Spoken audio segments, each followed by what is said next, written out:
In this video, I want to talk to you about how to eliminate problems in your life without taking any action. And as crazy as that may sound, I think that what I will share with you may sound even crazier. And if you don't know who I am, my name is Alex Shamosi. I own acquisition.com. It's a portfolio of companies that does over $100 million a year. And this lovely dolphin background painting is because my wife and I have been traveling a lot and we're in random Airbnbs. So that being said, let's rock and roll.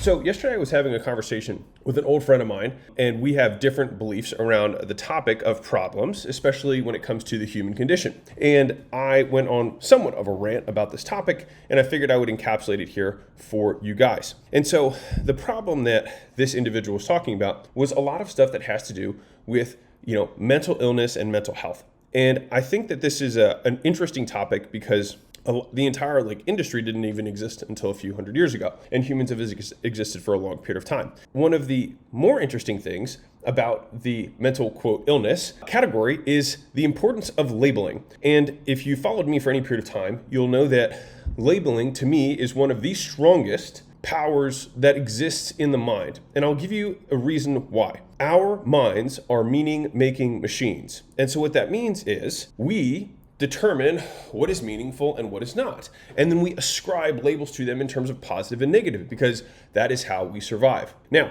that being said, our brains are meant to keep us alive, not meant to help us thrive, right?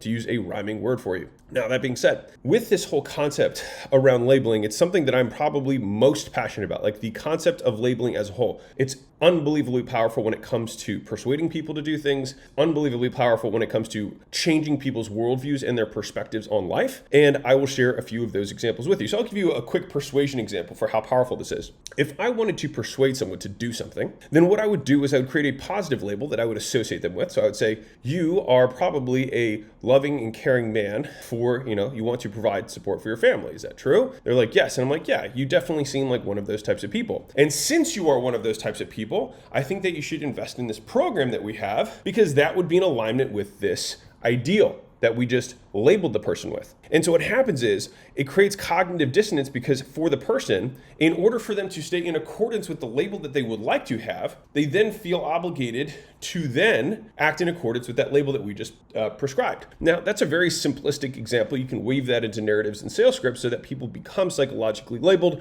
and then want to act in accordance with that label because they see it as positive, right?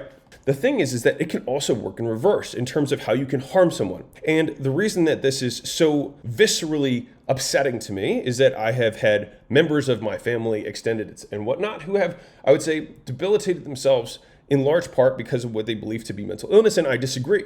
Now, many people will get triggered at this, and so I will say my big disclaimer, which is this is not financial advice, this is not grammatical advice, this is not spiritual advice, this is not even advice. This is a guy making a YouTube video about stuff that pisses me off, and hopefully some of the things that serve me well. Now, let's talk about the labels that are negative. One of the most pernicious acts that exists, negative, bad stuff, is when we take the human experience that has ups and downs, that has extremes, that exists on continuums, and we label one side of the continuum as bad and the other side of the continuum as good. For example, happy, sad, energized, or weak, tired, right? We have equal opposites, relaxed, stressed, right? There's lots of examples of these. The reason that this is so dangerous when we give a positive or negative label is that people think that they have a problem when they are not feeling happy or energized or relaxed or clear-minded versus foggy. You know what I mean? Whatever. And the thing is in order for there to be light, there must be darkness. Think about that for a second. In order for there to be good, there must also be bad. One, if you want to admit the existence of one, there must also be the existence of the other. Right. Awesome. Now, the problem, this is why we have to be careful with labels, that most people suffer from is that they label normal variations in the human condition with negative experiences. And so they see themselves as tired and say this is bad, whereas it's really just part of the human condition. They see themselves as sad rather than happy and see that as bad. And so what happens is you start to upgrade a finite emotional condition into a long-standing emotional disturbance because you think it's a problem. And the thing is it's very easy to sell people on why these things are problems. Big Pharma is the king of this. Are you feeling tired, stressed? Are you hungry? Are you horny? Well, you are suffering from being a human being.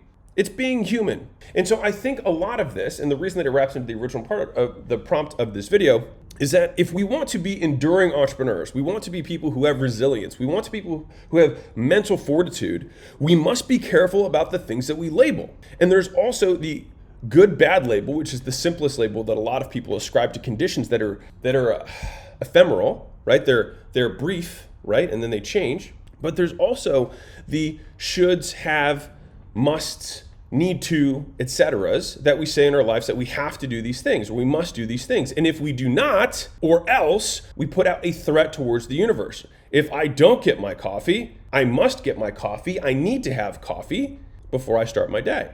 What happens is that we create these implied threats to ourselves and the universe. If we don't, then what?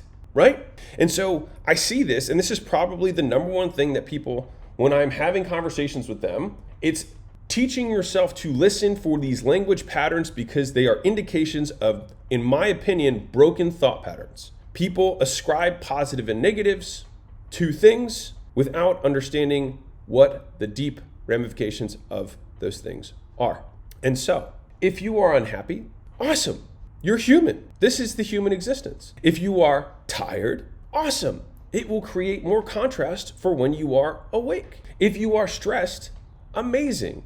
It will give you contrast for when you are relaxed. If we constantly want to eliminate one side of the continuum, what often happens is that we get neither side and we become numb to the continuum as a whole. And so we end up missing out on some of the human experience. And that's okay if that's what you want to do. But the reason I'm making this video is that a lot of people think they have problems that are not actually problems at all. They're just part of being human. And I think the biggest problem that most people have is that they define being human as the problem, which inherently is why they suffer so much. And I'll say something else that was pissing this person off yesterday that I will reinforce with you, which is suffering is optional. And an easy story to reinforce this point, or extreme example of this, is if you've read Viktor Frankl's Man's Search for Meaning, and it's a very visceral description, if you haven't read it, of Auschwitz and the prison camps during World War II. He basically posits in the book, and this is a one-line summary that's doing a massive injustice to the book, that between circumstance and response is choice. And that is the power that all of us have. Even when he was stripped of everything that he possibly could have, he still had choice. And so in that gap is where I believe we find the human experience. We find how we define how we choose to live. It drives me up a wall because I feel like a lot of people suffer because they feel like the way that they are living is somehow wrong or bad or non-optimal, or they need to take a pill or an injection to solve being human.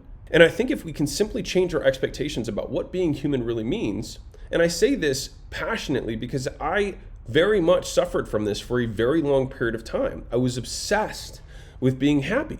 And in being obsessed with being happy, anytime I was not happy, I saw it as bad rather than a part of being human. And I drove myself nuts. I think I made myself more unhappy. Now, I say this now, not as though the being more unhappy is bad or good, but I think that most people want to decrease their emotional disturbances that they experience, right? And so I think a key to not suffering is understanding that the human experience has peaks and troughs, and it is normal, and it is okay.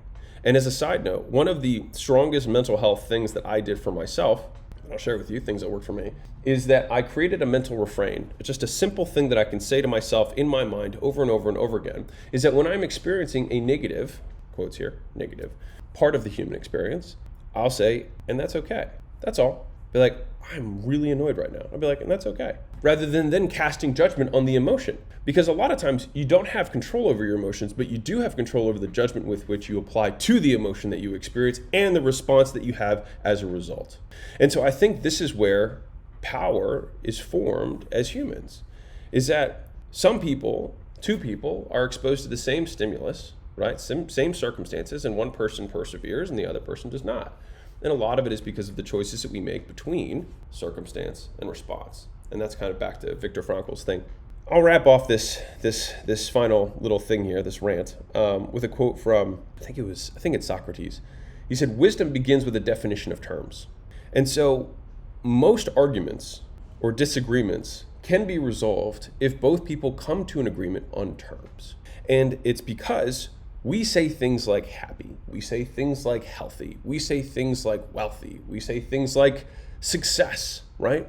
And we haven't defined the terms yet. And then two people will have different definitions of what those terms mean, or more likely non-existent definitions because they've never even thought about it, right? Some amorphous word that they throw out, bucket some general ideas, and disagree. But they have very different definitions of those things. And the way that you define the outcomes that you want to experience will help you achieve them if that is what you so desire. And I think that there's a tremendous amount of wisdom in that concept because, in Socrates' quote, because like, for example, when we sold three of the companies that we sold last year, right?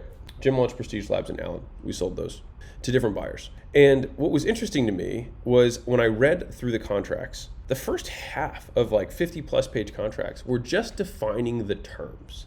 And I thought that was just so interesting that in order to come to an agreement, we must first agree on terms, right? What is the scope or territory of a non-compete? And then there would be a paragraph, and then that word non-compete would be put somewhere else. And the actual agreements themselves oftentimes are very simplistic. It's like party A, as defined by Appendix 1, agrees to sell, right? Sell being defined in Appendix 2, to party B, right, as defined by said assets defined, you know what I mean? And so what happens is, when you become clear about the words you say, you can communicate and think more clearly. And a lot of times, I think that this resolves a lot of the emotional disturbances that we experience as humans because we realize that they were never problems to begin with, only that we define them that way. And therein lied the problem of how we experience them. And so this is something I'm very, very passionate about.